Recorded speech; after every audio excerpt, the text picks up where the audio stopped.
Assalamu alaikum.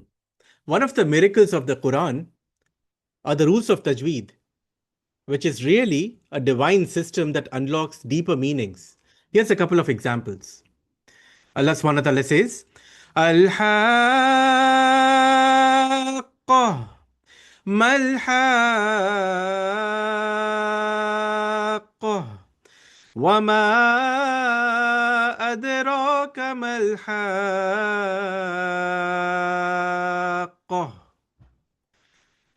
Here, Allah subhanahu wa ta'ala is talking about the inevitable hour, the day of judgment. And you notice the elongation in the sound. Now, the elongation forces you to think along three specific dimensions at least. The first is it makes you think about the weight and gravity of the day of judgment, the significance of that day.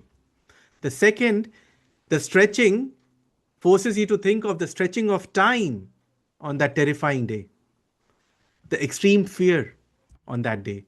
And the third, it's a severe warning that echoes and reverberates. With mad, you feel the enormity of the ayah and the topic that it's talking about. Here's a second example. Allah says, أَوَلَمْ يَرَوْا إِلَى الطَّيْرِ فَوْقَهُمْ صَافَّاتٍ وَيَقْبِضْنَ. Have they not seen the birds above them spreading and folding their wings?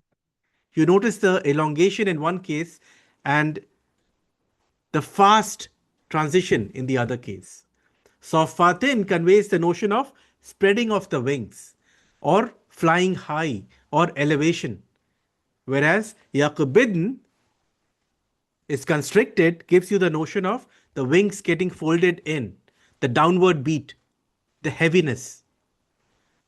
In addition, safatin is a noun or an ism, and an ism in Arabic conveys the notion of permanence or stability, which means the spreading of the wings for the bird is its natural default state. وَيَقْبِدٍ is a fi'l or a verb, and it conveys the notion of something that is temporary or momentary.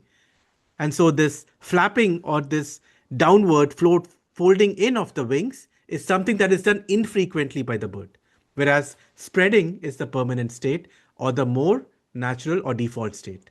Allahu Akbar. So every mad, every pause, every rule of tajweed in Quran serves a purpose, which is to make us reflect, to touch our hearts, and to understand Allah's message more deeply. Remember this as you stand behind the Imam in your Taraweeh prayers this Ramadan. See you all tomorrow at Quran Rush at your usual time. Assalamu alaikum.